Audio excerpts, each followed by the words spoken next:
உலக நாடுகள் எல்லாம் தங்களுடைய வீரர் வீராங்கனைகளை பயிற்சி கொடுத்து ஒலிம்பிக்கு தயார் செய்யறாங்க. ஆனா இங்க பாலியல் தொல்லை,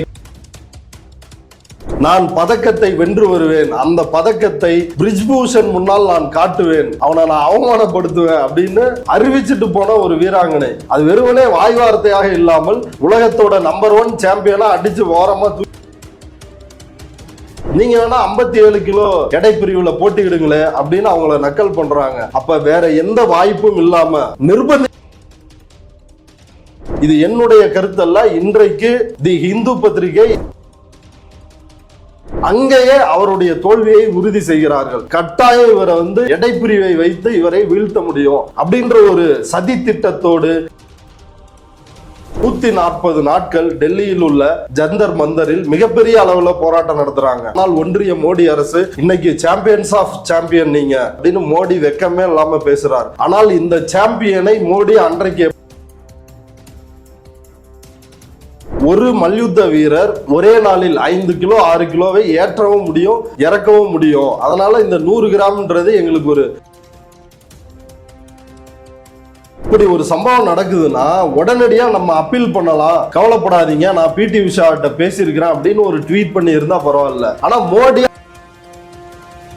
தேசிய மகளிர் ஆணைய தலைவர் குஷ்பு பாரதத்தின் மகள் அப்படின்னு ட்வீட் பண்றாங்க. அதுக்கப்புறம் அவங்க தோத்த உடனே வினேஷ் போகத் வெற்றி பெறுவதை விரும்பாத சிலர், அதை ஜீரணிக்க முடியாத சிலர்.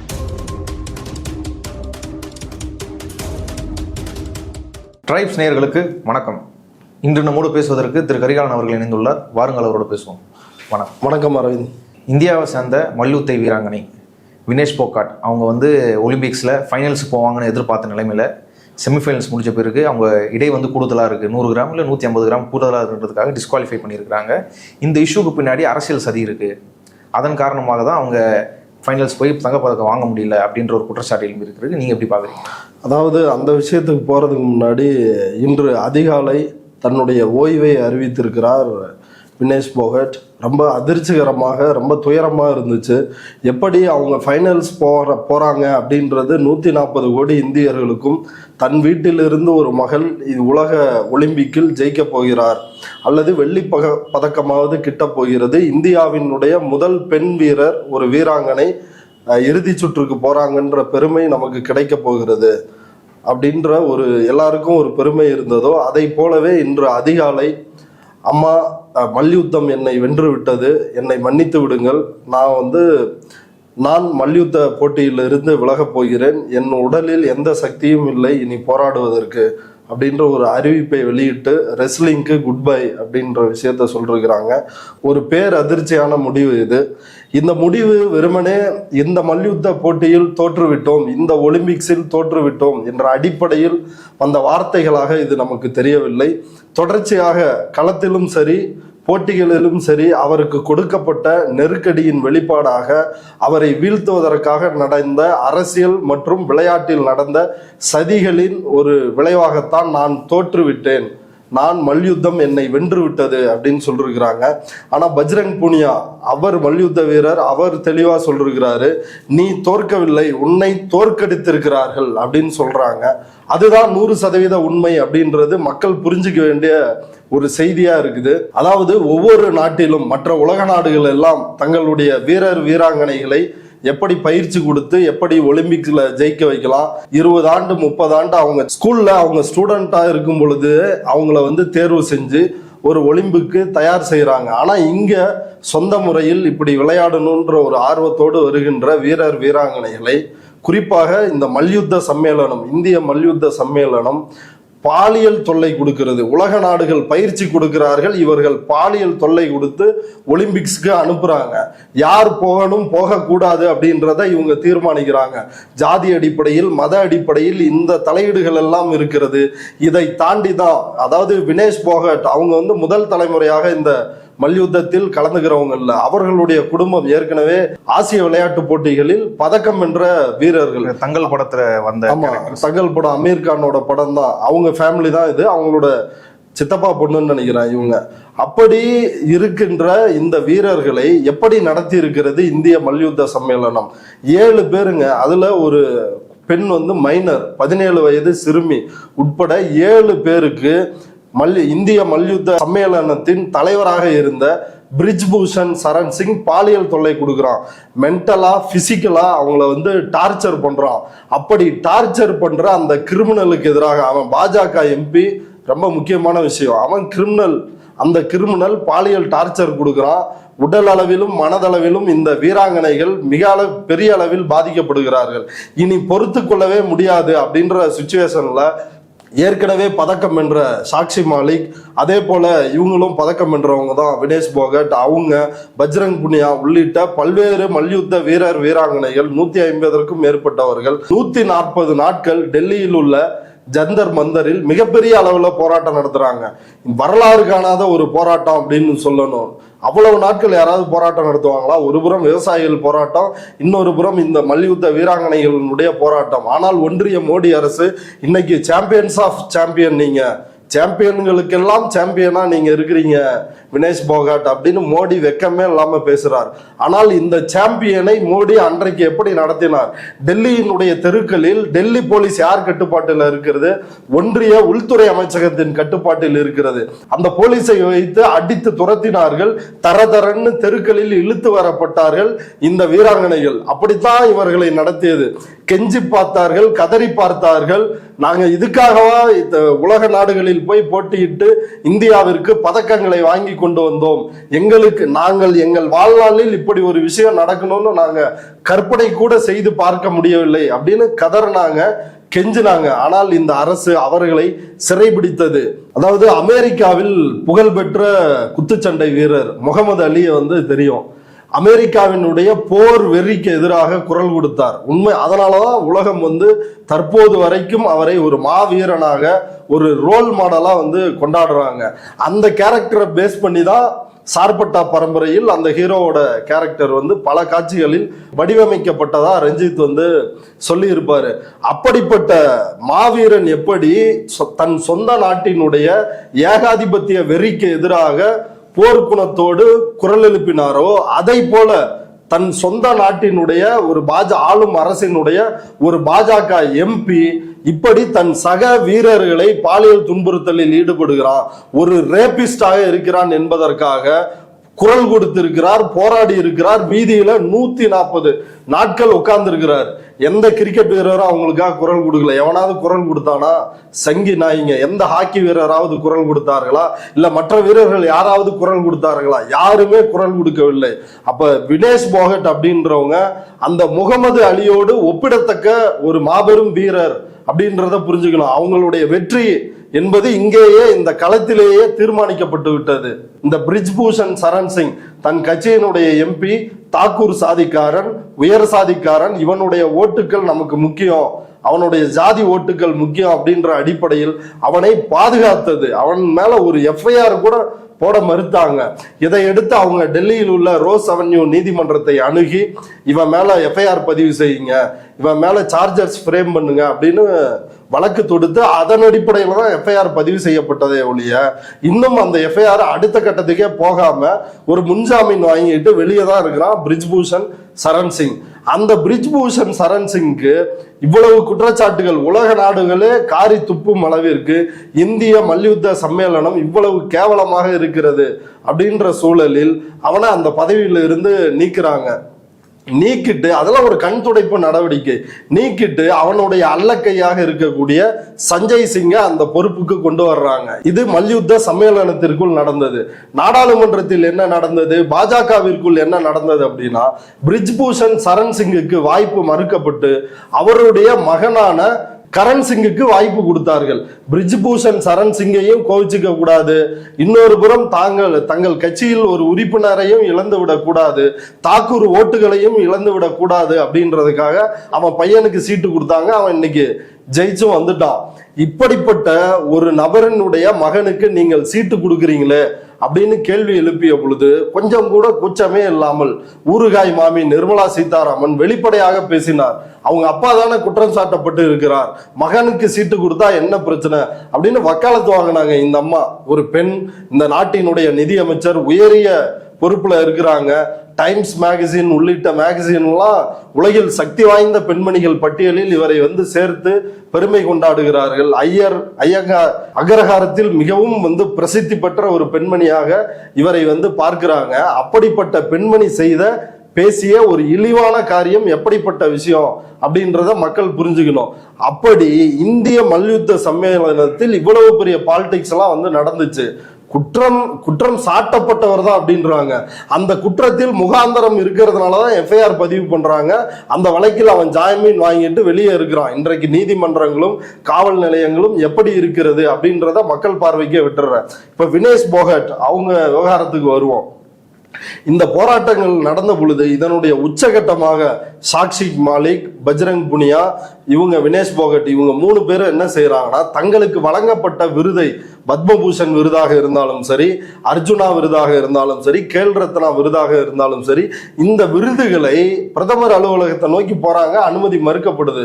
தெருவிலேயே வச்சுட்டு வந்துட்டாங்க. எங்களுக்கு இந்த விருதுகள் தேவையில்லை. இதை விட மோடிக்கு, இந்திய ஒன்றிய அரசிற்கு ஒரு அசிங்கம் இருக்க முடியுமா? ஆனா இவ்வளவு அசிங்கம் நடந்தாலும் இந்திய மல்யுத்த சம்மேளனம் என்பது பிரிஜ்பூஷன் சரண் சிங் கட்டுப்பாட்டில் தான் இயங்கி வருகிறது. கடந்த காலத்திலும் அப்படித்தான், தற்பொழுதும் அப்படித்தான், எதிர்காலத்திலும் அப்படித்தான் இருக்க போகிறது அப்படின்றதா இந்த ஒலிம்பிக்ஸ் ஃப்ரீ ஸ்டைல் மல்யுத்தம் நமக்கு சொல்லுகின்ற செய்தி. இப்ப விஷயத்துக்கு வருவோமே.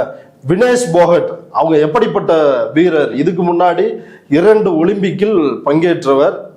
அது மட்டும் இல்லாமல் இந்த ஒலிம்பிக் போட்டியில், பாரிஸ் நகரில் நடக்கின்ற அந்த ஒலிம்பிக் போட்டியில் முதல் சுற்று, தகுதி சுற்றுல வந்து உலகின் நடப்பு சாம்பியன், ஒலிம்பிக்கின் நடப்பு சாம்பியன், 4 முறை உலக சாம்பியனாக இருந்தவர், பதக்கம் வென்றவர்.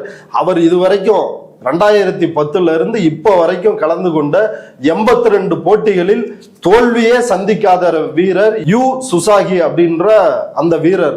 அந்த வீரரை இவங்க எதிர்கொள்றாங்க. எதிர்கொண்டு ஒரு மாபெரும் வெற்றியை பெறாங்க. தோற்கடிக்கவே முடியாத ஒரு வீரர் என்று உலகத்தால் கொண்டாடப்பட்ட ஒரு வீரர். இவங்க ஃபர்ஸ்ட் ரவுண்டிலேயே வினேஷ் போகட் வெளியேற்றப்படுவார் அப்படின்னு எதிர்பார்த்த சூழலில் அவர் முதல் ரவுண்டிலேயே இப்படிப்பட்ட ஒரு வீரரை அடிச்சு காலி பண்றாப்ல. அடுத்து உக்ரைன் வீரர், அடுத்து கியூபாவை சார்ந்தவர் அப்படின்னு அரையிறுதியில் மிகப்பெரிய வெற்றி பெறுகிறார். அதை அடுத்து அவங்க ஃபைனல்ஸ்ல அமெரிக்காவோட சாராவை எதிர்கொள்ள போகிறார். அப்படின்ற சூழலில் தான் அவருக்கு 100 கிராம் எடை வந்து அதிகமாக இருக்கிறது அப்படின்னு டிஸ்குவாலிஃபை பண்றாங்க. இந்த 100 கிராம் எடை அதிகமாக இருந்ததால் அவங்க டிஸ்குவாலிஃபை செய்யப்பட்டார்கள் அப்படின்னு சொல்றாங்க இல்லையா? அதுலதான் அடிப்படையிலேயே ஒரு ஆதாரத்துடன் ஒரு சதி இருக்கிறது. அந்த சதி என்னன்னா, இப்ப இவங்க மல்யுத்த வீராங்கனைகளுடைய பிரச்சனைகளுக்காக போராட்ட களத்தில் வினேஷ் பாகல் வந்து இருக்கிறாங்க. அப்போ 53 கிலோ, அதாவது ஒலிம்பிக்ஸில் பங்கேற்பதற்கு 50 கிலோ பிரிவு, 53 கிலோ பிரிவு, 57 கிலோ பிரிவு அப்படின்னு இப்படி பல்வேறு பிரிவுகளில் இருக்கிறது. கடந்த 2 ஒலிம்பிக்ஸ்லயும் வினேஷ் போகட் வந்து 53 கிலோ பிரிவில், எடை பிரிவில் தான் அவங்க கலந்து கொண்டு போட்டிக்கிட்டு இருக்கிறாங்க. இப்ப இந்த முறையும் அவங்க, நான் 53 கிலோ எடை பிரிவில் கலந்து கொண்டு போட்டியிடுகிறேன், எனக்கு அந்த பிரிவில் எனக்கு ஒரு வாய்ப்பு கொடுங்க அப்படின்னு சொல்றாங்க. இல்ல ஆண்டிம் பங்கால் அப்படின்ற இன்னொரு வீராங்கனை, அவங்க 53 கிலோ எடை பிரிவுல தேர்வு செஞ்சிருக்கிறோம், அதனால உங்களை அந்த 53 கிலோ பிரிவுல நாங்க எடுக்க முடியாது அப்படின்னு சொல்றாங்க. அப்ப ரொம்ப ஃபேரா வினேஷ் வந்து கேக்குறாங்க, இல்ல ஆன்டிம் பங்கால் வந்து போகக்கூடாது அப்படின்றது என்னோட நோக்கம் இல்ல, அவங்க வாய்ப்பு இருந்தா 50 கிலோல போகட்டும், 57 கிலோல போகட்டும், நான் ஆல்ரெடி இப்படிதான் காம்படிட் பண்ணிருக்கிறேன். சோ அதனால வாங்கியிருக்கிறாங்க, ஆமா பதக்கமும் வாங்கியிருக்கிறாங்க. அதன் அடிப்படையில் 2 பேரையும் மோத விடுங்க, 2 பேரையும் மோத விட்டு ஒரு ட்ரையல் நடத்துங்க, அதுல யார் வெற்றி பெறுகிறோமோ அவர்களை ஒலிம்பிக்ஸுக்கு அனுப்புங்க அப்படின்னு கேட்கிறாங்க. இது எவ்வளவு நியாயமான கோரிக்கை. ஆனால் இந்திய மல்யுத்த சம்மேளனம், குறிப்பாக சஞ்சய் சிங் தலைமையிலான பிரிஜ்பூஷனுடைய அடியால் அவனுடைய தலைமையிலான இந்த சம்மேளனம் அதற்கு ஒத்துழைக்கல. அவர் முன்வைத்த அந்த கோரிக்கைகளை கேட்கல. நீங்க வேணா 57 கிலோ எடை பிரிவுல போட்டியிடுங்களே அப்படின்னு அவங்கள நக்கல் பண்றாங்க. அப்ப வேற எந்த வாய்ப்பும் இல்லாம 53 கிலோல தான் ஃபைட் பண்ணி இருக்கிறாங்க. 57க்கு போறது அப்படின்றது ஒரு சரியான சாய்ஸா இருக்காது. அதனால அவங்க வேறு வழி இல்லாமல் அவர்கள் நிர்பந்திக்கப்படுகிறார். 50 கிலோ எடை பிரிவில் தான் போட்டியிட வேண்டும் என்று அவர் நிர்பந்திக்கப்படுகிறார். இது என்னுடைய கருத்தல்ல. இன்றைக்கு தி இந்து பத்திரிகை இதை முழுமையான விவரங்களோடு வெளியிட்டிருக்கிறாங்க. அப்படி நிர்பந்திக்கப்பட்டு அங்கேயே அவருடைய தோல்வியை உறுதி செய்கிறார்கள். கட்டாயம் இவரை இந்த எடைப்பிரிவை வைத்து இவரை வீழ்த்த முடியும் அப்படின்ற ஒரு சதி திட்டத்தோடு இந்திய மல்யுத்த சம்மேளனம் அப்படின்றது செயல்பட்டு இருப்பது ஆதாரங்களோடு சிக்கி இருக்குது. அப்போ அவங்க 9 பிரிவுல கலந்துக்கலாம், அவங்களால ஒலிம்பிக்ஸ்லயே கலந்துருக்க முடியாது. ஆமா, அது உண்மைதான், கலந்துருக்க முடியாது. ஏன்னா 57க்கு போக முடியாது. அப்ப அவங்க தன்னுடைய எடையை குறைக்கிறாங்க, சர்ஜரி செய்யறாங்க, கடுமையான பிராக்டிஸ், 140 நாட்கள் போராட்டத்தில் இருந்து அதுவும் வேஸ்ட் ஆகுது. அந்த டைம் அது வேஸ்ட் இல்ல, ஒரு போராட்டத்தில் இருக்கிறாங்க. இன்னொரு புறம் ஒலிம்பிக்கில் கலந்து கொள்ள வேண்டிய ஒரு நிர்பந்தம் இருக்குது. கடந்த ஏப்ரலில் இன்னும் தெள்ள தெளிவாக அவங்க சொல்லியிருந்தாங்க, என்னோட இந்த பயிற்சியாளர்களை, இந்த கோச்சை என்னால நம்ப முடியாது, என்னுடைய தண்ணியில கூட அவங்க ஏதாவது கலந்து எனக்கு கொடுத்துருவாங்க, ஊக்க மருந்து ஏதாவது கொடுத்துட்டாங்கன்னா என்னை டிஸ்குவாலிஃபை பண்ணிடுவாங்க அப்படின்ற ஒரு சந்தேகத்தை இந்த வினேஷ் போகட் ஏற்கனவே எழுப்பி இருந்தார். இந்த போட்டிக்கு போறதுக்கு முன்னாடி அவங்க சொன்ன டேரிங்கான ஒரு ஸ்டேட்மெண்ட், ஒரு மிக துணிச்சலான ஒரு ஸ்டேட்மெண்ட் என்னன்னா, நான் பதக்கத்தை வென்று வருவேன், அந்த பதக்கத்தை பிரிஜ்பூஷன் முன்னால் நான் காட்டுவேன், அவனை நான் அவமானப்படுத்துவேன் அப்படின்னு அறிவிச்சிட்டு போன ஒரு வீராங்கனை. அது வெறுமனே வாய் வார்த்தையாக இல்லாமல் அந்த போட்டிகளில் அது வெளிப்பட்டது. முதல் போட்டியிலே தெரிஞ்சிருச்சு, உலகத்தோட நம்பர் 1 சாம்பியனா அடிச்சு ஓரமா தூக்கி வீசிட்டாங்க. அப்படி இருக்கும் பொழுது இவங்களை 50 கிலோ எடை பிரிவில் திட்டமிட்டு போட்டியிட வைக்கிறார்கள். அப்ப அந்த லிமிட், அந்த எடை லிமிட்டை கண்ட்ரோல் பண்ண முடியாம தான் 100 கிராம் எக்ஸ்ட்ரா ஆகுது. அதுவும் இறுதி நாள் நைட்டு முழுக்க அவங்க சைக்கிளிங்கு, நீராவி குளியல், அப்புறம் பிளட்டை எடுத்திருக்கிறாங்க. இப்படி நிறைய முடிய வெட்டி இருக்காங்க. ஆமா, முடிய வெட்டி இருக்கிறாங்க. இந்த மாதிரி நிறைய பண்ணி பார்த்து அப்பையும் ஒரு 100 கிராம் தான் இருந்திருக்குது. இதுல இன்னொரு கவனிக்கத்தக்க வேண்டிய விஷயம் பாக்ஸர், இந்தியாவினுடைய பாக்ஸர், பதக்கம் வென்றவர், தற்பொழுது பாஜகவில் இருக்கக்கூடிய விஜேந்தர் சிங், அவர் என்ன சொல்றாருன்னா, ஒரு மல்யுத்த வீரர் ஒரே நாளில் 5 கிலோ 6 கிலோவை ஏற்றவும் முடியும், இறக்கவும் முடியும். அதனால இந்த 100 கிராம்ன்றது எங்களுக்கு ஒரு பெரிய விஷயம் இல்ல. இந்தியா வெற்றி பெறுவதை, இன்னும் சொல்ல போனால் வினேஷ் போகத் வெற்றி பெறுவதை விரும்பாத சிலர், அதை ஜீரணிக்க முடியாத சிலர் இந்த சதியில் ஈடுபட்டு இருக்கிறார்கள் அப்படின்ற ஒரு குற்றச்சாட்டை முன்வைத்திருக்கிறார். இது நம்ம சொல்லியிருந்தா இந்த சங்கிகள் ஏற்றுக்கொள்ள மாட்டாங்க. ஆனால் பாஜகவில் இருக்கின்ற ஒரு முன்னாள் பாக்ஸரே இதை சொல்றாருன்றப்ப இந்த குற்றச்சாட்டை மறுக்க முடியுமா அப்படின்றது அடிப்படையான கேள்வி. அதான் இப்போ 100 கிராம் இல்ல 150 கிராம் எடை கூடுதலா இருக்குன்றதுக்காக டிஸ்குவாலிஃபை பண்ணிட்டாங்க. ஆனா உடனே இந்திய அரசு சார்பா அதுல மேல்முறையீடு செய்யறதோ இல்ல அந்த அசோசியேஷன் கிட்ட போய் டிஸ்கஷன் போறதோ அப்படி எதுவும் செய்யலையே. இதை எப்படி பாக்குறது? இல்ல, அதான் அப்படி எதுவும் செய்யல. இந்தியாவினுடைய ஒலிம்பிக் அசோசியேஷன் ஒரு சிறப்பான சம்பவத்தை செய்தார்கள். என்ன செஞ்சாங்கன்னா, அவங்க 100 கிராம் டிஸ்குவாலிஃபைடுன்னு அறிவிச்ச உடனே அதை உடனடியாக ட்விட்டர் பக்கத்தில் பதிவிட்டார்கள்.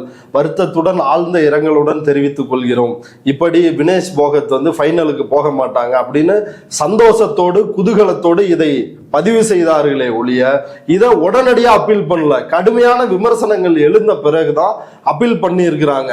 அவங்களுக்கு சில்வர் மெடலாவது கொடுக்கணும் அப்படின்னு அப்பீல் பண்ணிருக்கிறாங்க. ஆனா இதுல இன்னொரு பார்க்க வேண்டிய விஷயம், கென்யா நாட்டை சார்ந்த கிப்யோகன் அப்படின்ற ஒரு வீராங்கனை 5000 மீட்டர் ஓட்டப்பந்தயத்துல கலந்துக்கிறாங்க. சக வீரர், கூட வர்ற சக வீரரை மோதிடுறாங்க. அவங்க விழல சக வீரர், ஆனா லேசா மோதிடுறாங்க. அதனால அவங்களுக்கு பரிசு தரமாட்டோம், பதக்கம் தரமாட்டோம் பண்றாங்க. ஆமா, அவங்கள டிஸ்குவாலிஃபை பண்றாங்க. டிஸ்குவாலிஃபை பண்ண உடனே கென்யா அரசு அப்பீல் பண்றாங்க, அங்க ஃபைட் பண்றாங்க. ஃபைட் பண்ணி அவங்களுக்கு சில்வர் மெடல் வாங்கி கொடுக்குறாங்க. ஆனா இந்திய ஒலிம்பிக் சம்மேளனம், இந்திய ஒலிம்பிக் அசோசியேஷன், அதன் தலைவராக இருக்கக்கூடிய பிடி உஷா இந்த செய்தியை ஆழ்ந்த இரங்கலுடன் வருத்தத்துடன், இந்த மல்யுத்த வீராங்கனைகள் இந்தியாவில் போராட்டம் நடத்த பொழுது அவர்கள் விளம்பரத்திற்காக பண்ணுகிறார்கள், சர்வதேச நாடுகளுக்கு முன் இந்தியாவை அவமானப்படுத்துகிறார்கள் அப்படின்னு பேசுனாங்க. அது ரொம்ப முக்கியமானது. இப்ப அவங்க எந்த இன்டென்ஷனோட இதை செஞ்சிருப்பாங்க அப்படின்றத எல்லாரும் யோசிச்சு பார்க்கணும். அப்படி இந்த வேலையை செய்யறாங்க. இன்னொரு புறம் இன்டர்நேஷனல் ஒலிம்பிக் கமிட்டியினுடைய மெம்பரா போட்டியின்றி தேர்வு செய்யப்பட்ட மெம்பர் அம்பானியினுடைய மனைவி நீடா அம்பானி. ஒரு பக்கம் கிரிக்கெட் அசோசியேஷனுக்கு பிசிசிஐக்கு அமித்ஷாவோட பையன் இருப்பான், இன்னொரு பக்கம் இன்டர்நேஷனல் ஒலிம்பிக் கமிட்டிக்கு இந்தியா சார்பா நீட்டா அம்பானி ரெப்ரசன்ட் பண்ணுவாங்க. இவங்கெல்லாம் யாரு? இவங்கெல்லாம் என்ன அத்தலட்டா, மல்யுத்த வீரர்களா? இவர்களுக்கு என்ன தகுதி இருக்கிறது? இவர்கள் பணக்கார பார்ப்பன பனியா பின்னணி மட்டும்தான் இவர்களுடைய தகுதி. ஜெய்ஷாவுக்கும் ஒரு இளவும் தெரியாது, நீட்டா அம்பானிக்கும் ஒரு இளவும் தெரியாது. அந்த அம்மாவும் இதுக்காக எந்த ரியாக்ஷனும் தரல. கடுமையான எதிர்வினைகள் சமூக வலைதளங்கள்ல வந்த உடனே அதுக்கு பிறகு ரியாக்ட் பண்றாங்க. எனக்கு ரொம்ப வருத்தமா இருக்குது, நீங்கள் இந்தியாவின் மகள், நீங்க கவலைப்படாதீங்க அப்படின்னு உருட்டுறாங்க. ஆனா அந்த ஒரு செமிஃபைனல் ஜெயிக்கிற வரைக்கும் கூட அவர் ஏதோ அதை பத்தி ரெஸ்பான்ஸே இல்லை. ஆமா, அவங்களும் சரி. இப்ப நரேந்திர மோடிக்கு வருவோமே, நரேந்திர மோடி முதல் நாளே சொல்லி இருக்கணுங்க, நடப்பு சாம்பியனை நீ ஜெயிச்சிருக்கிற, நீ வாழ்த்துக்கள்மா அப்படின்னு அவங்கள பாராட்டி இருக்கணும், ஃபோன் பண்ணி பேசியிருக்கணும், உறுதியோட போராடு, நாடே உனக்காக காத்திருக்குது உன்னுடைய வெற்றிக்காகன்னு பேசியிருக்கணும். பேசினாரா? பேசல. சரி, கால் இறுதியில ஜெயிச்சாங்க, அப்பயாவது வாழ்த்து தெரிவிச்சாரா? அப்பயும் இல்லை. அரை இறுதியிலையும் ஜெயிச்சுட்டாங்க, நாளைக்கு ஃபைனலுக்கு போறாங்க அப்படின்ற நிலைமையில கூட மோடி எந்த ட்வீட்டும் தன்னுடைய எக்ஸ் பக்கத்துல போடல. ஆனா இந்த 100 கிராம் எடை அதிகமாக இருக்கிறார்கள் என்று இந்திய ஒலிம்பிக் அசோசியேஷன் சொன்ன உடனே அதை என்டாஸ் பண்றாரு. அப்பீலிங்க பத்தியோ அந்த விஷயத்தை பத்தியோ அவர் பேசல. ஆனா அதை என்டாஸ் பண்றாரு. நீ கவலைப்படாத, நீ சாம்பியன்ஸ்க்கு எல்லாம் சாம்பியன், நீ சவால்களை நேருக்கு நேர் எதிர்கொள்பவர். எப்படி சவால்களை நீ நேருக்கு நேர் எதிர்கொள்பவர், உனக்கு இது ஒரு பெரிய விஷயம் இல்லை, மீண்டு வா மகளே அப்படின்றாரு. இதுலயும் ஒரு இக்கு வச்சு பேசுறாரு. நீ தான் பிரிஜ் பூஷனுக்கு எதிராக போராடணும்ல, இதெல்லாம் உனக்கு ஒரு மேட்ரா, நீ திரும்ப வா, மீண்டு வா அப்படின்னு மிக கேவலப்படுத்தும் விதமாக, அதை கொண்டாடும் விதமாக. இப்ப இப்படி ஒரு சம்பவம் நடக்குதுன்னா உடனடியா நம்ம அப்பீல் பண்ணலாம், கவலைப்படாதீங்க, நான் பிடி உஷாட்ட பேசியிருக்கிறேன் அப்படின்னு ஒரு ட்வீட் பண்ணி இருந்தா பரவாயில்ல. ஆனா மோடி அவரே டிக்ளேர் பண்றாரு, நீ ஒன்றும் கவலைப்படாதம்மா, கதை முடிஞ்சிருச்சு, நீ சவால்களை நேருக்கு நேர் எதிர்கொள்றவ, நீ சாம்பியன்ஸ் ஆஃப் சாம்பியன், அதனால நீ திரும்பி வா, நம்ம பார்த்துக்கலாம் அப்படின்னு கூச்ச நாச்சமே இல்லாமல் ஒரு பிரதமர். இதுல இருந்து என்ன தெரியுதுன்னா, வினேஷ் போகட் வெற்றி பெற்றிருந்தால் வாங்கடே அப்படின்ற காங்கிரஸ் எம்பி சொல்லி இருந்தாரு. அதாவது அவங்க வெற்றி பெற்றா அவங்க அவங்களுக்கு போன் பண்ணி பேச வேண்டியது இருக்கும், அவங்கள நேரில் அழைத்து பாராட்ட, பிரதமர் போன் பண்ணி பேச வேண்டியது இருக்கும், பிரதமர் நேரில் அழைத்து பாராட்ட வேண்டி இருக்கும், அவர்களை கௌரவிக்க விருதுகளை எல்லாம் கொடுக்க வேண்டி இருக்கும். அப்ப அதை பிடிக்காதவர்கள் சதி செய்து விட்டார்கள் அப்படின்னு வாங்கடே எம்பி சொன்னாரு. அதை உறுதி செய்யற விதமா தான் மோடியினுடைய நடவடிக்கைகள் இருக்குது. மோடி மட்டும் இல்லைங்க, ஹேமா மாலினி பிஜேபி எம்பி அவங்க வெக்கமே இல்லாம சொல்றாங்க, 100 கிராம் எடை கூடிருச்சு, அந்த 100 கிராம் குறைச்சிருங்க. நீங்க அப்படியே குறைச்சிட்டீங்கனாலும் இனி இந்த ஆப்பர்ச்சுனிட்டி உங்களுக்கு கிடைக்காது. நீங்க இந்த 100 கிராம் எடை கூடிருச்சு அப்படின்றது எனக்கு அதிர்ச்சி ஊட்டுகிறது, ஆச்சரியம் ஊட்டுகிறது அப்படின்றாங்க. இதுல என்ன உனக்கு ஆச்சரியம் ஊட்டுற விஷயம் என்ன? அதை சிரிச்சுக்கிட்டே இந்த அம்மா சொல்லுதுன்னா எவ்வளவு வக்கரம் பாருங்க. இது மட்டும் இல்ல, கங்கனா ரணாவத் அந்த அம்மா எவ்வளவு பெரிய மோடிக்கு ஒரு கூஜா. நீ இவ்வளவு பிரச்சனை பண்ணி இருந்தாலும் ஒலிம்பிக்கு உன்னை போக அனுமதிச்சிருக்கிறாரு மோடி, எவ்வளவு பெரிய தலைவர் தெரியுமான்னு இவங்க குஷ்பு, தேசிய மகளிர் ஆணைய தலைவர் குஷ்பு, அந்த போராட்டம் நடந்தப்பெல்லாம் வாயை மூடிக்கிட்டு இருந்துட்டு அந்த அம்மா இப்ப அவங்க அரையிறுதியில ஜெயிச்ச உடனே அந்த அம்மா ரியாக்ட் பண்றாங்க, பாரதத்தின் மகள் அப்படின்னு ட்வீட் பண்றாங்க. அதுக்கப்புறம் அவங்க தோத்த உடனே எப்படி இருந்தாலும் எண்டுல நாங்க தான் சிரிக்க போறோம் அப்படின்னு அப்படி ஒரு பதிவு செய்யறார். இவங்கெல்லாம் எப்படிப்பட்டவங்கன்னு யோசிச்சு பாருங்க. 140 கோடி மக்களும் வினேஷ் போகட்டினுடைய வெற்றிக்காக காத்திருக்கும் பொழுது வெக்கமே இல்லாமல் பாஜக கும்பல் ஒட்டுமொத்தமாக அவர்களுடைய தோல்வியை அவங்க எப்ப நிராகரிக்கப்படுவார் அப்படின்றதற்காக காத்திருந்திருக்கிறார்கள். இதில் அப்பட்டமாக நான் ஏற்கனவே குறிப்பிட்டது போல 50 கிலோ எடை பிரிவில் தான் வினேஷ் போகட் போட்டியிட வேண்டும் என்கின்ற நிர்பந்தத்தை உருவாக்கியது இந்திய மல்யுத்த வீராங்கனைகள் சம்மேளனம். அந்த சம்மேளனத்தின் பின்னணியில் இருப்பது மோடியும் ஒன்றிய அரசும். அவர்களுடைய சதியால் தான் வினேஷ் போகட் இன்றைக்கு தோற்கடிக்கப்பட்டு இருக்கிறார். 100 கிராம் எடை என்பது ஒரு பிரச்சனை அல்ல. 53 கிலோ எடை பிரிவில் அவர் கலந்து கொண்டு இருந்தால் இந்தியாவிற்காக பெண்கள் பிரிவில் மல்யுத்தத்தில் ஒரு முதல் தங்க பதக்கத்தை பதிவு செய்திருப்பார்.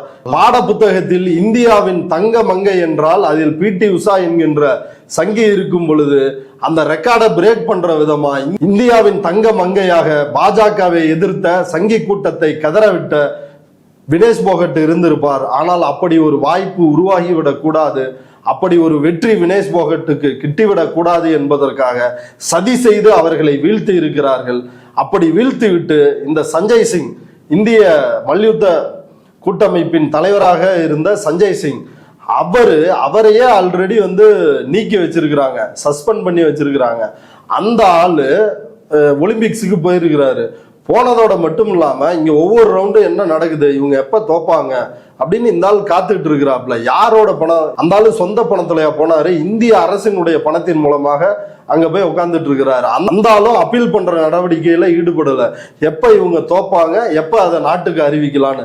இதுல வெறுமனே கோச்சுகளை, இந்த கோச்சில் பயிற்சி கொடுத்த கோச்சுகளையும், நியூட்ரிஷியனிஸ்ட், அப்புறம் வந்து டயட் கண்ட்ரோல் பண்றவங்க, இவங்களை மட்டுமே குற்றவாளி ஆக்கிவிட்டு இந்த மோடி அரசு தப்பித்து விடலாம் என்று நினைக்கிறார்கள்.